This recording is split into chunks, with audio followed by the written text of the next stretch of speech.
Same thing that we've been seeing and waiting for, which is more information, right? Law enforcement continues to occupy this area.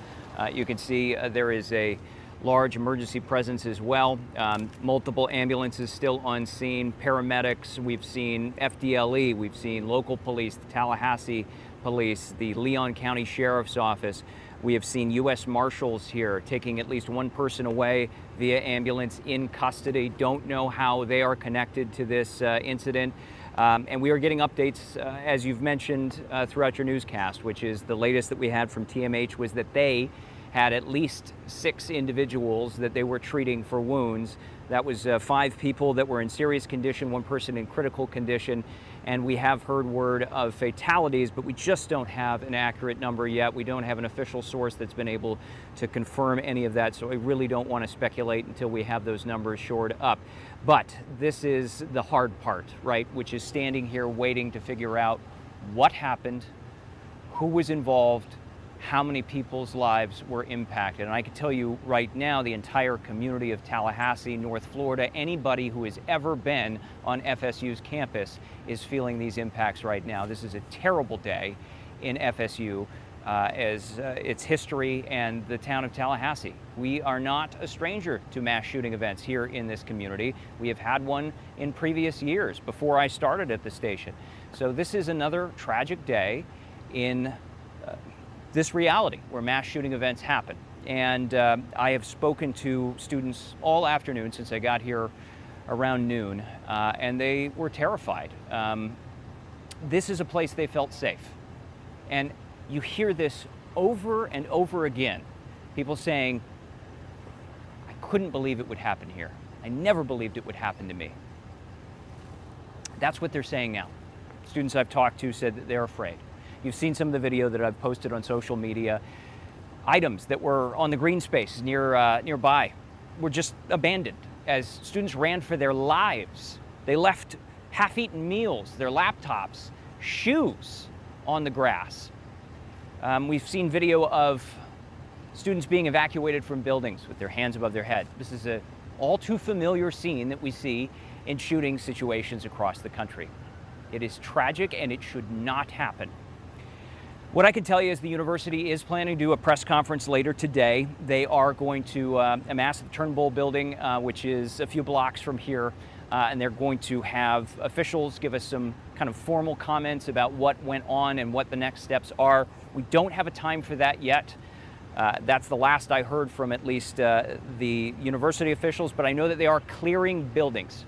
They are clearing buildings is one of the reasons that they have not yet lifted this active shooter situation and are still telling folks to shelter in place.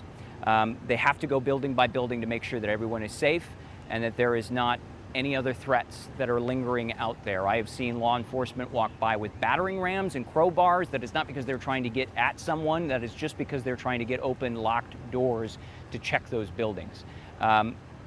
This is a developing situation. Let me just bookmark it by saying this. We don't have all the information yet, but that's why we're here, and we will get it for you as soon as we have it.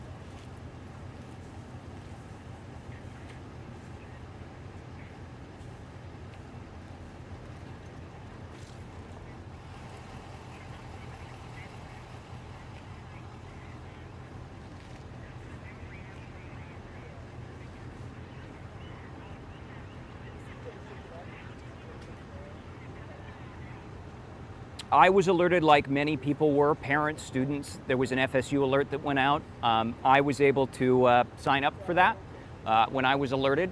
I was covering a story about Hope, Florida today because I'm a Capitol reporter 9 to 5. I left the office. I ran down here because I wanted to be on the scene as fast as possible, get the information ready for you guys. So I ran maybe 3 or 4 blocks down from our bureau office to figure out what the situation was, if it was serious, if it was indeed happening. The first thing I came across was the towels and the items left behind by the students, and then I started running into students. And they were in shock, and they were scared, and they were crying, saying that the student union is supposed to be a safe place. It's a place where they hang out, they have their meals, they study. It's a hub on this university campus, and now they're terrified. I've heard that parents have come out to the scenes and they're talking to some of these students and asking them if they have seen or heard from their son or daughter, because they are not getting information. And that is one of the tragic realities of these situations, is we just don't know a lot in these initial phases. I talked to one kid who sheltered in place and locked the door, hid, knew the training, because that is the new reality for Gen Z and younger generations, is they are being trained. I was trained to avoid tornadoes by going into the hallway of my school, but now kids are being trained on how to dodge bullets and stay safe. He was a well-trained kid. He did the right thing. He stayed safe, and then when he got a chance to leave, he left the area as fast as he could. Again, you've seen a lot of those images of students moving around campus with their hands above their heads, trying to stay safe as law enforcement scans and tries to make sure that everything is as safe as can be. Again, very active situation here, a lot of law enforcement. Basically, any direction that you look, you're going to see flashing lights. There are still ambulances on scene. And again, as I understand it, the university says that they have not given the all clear yet. They are still going building to building to make sure that everything is safe and secure. And once that is determined, they will lift the lockdown, but it could be a while. We will get more information during a press conference later this afternoon. We just don't have a specific time for that yet.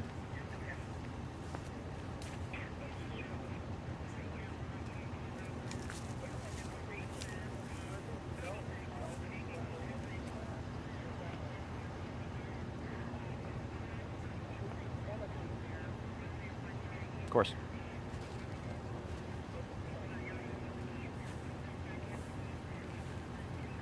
All right, take care.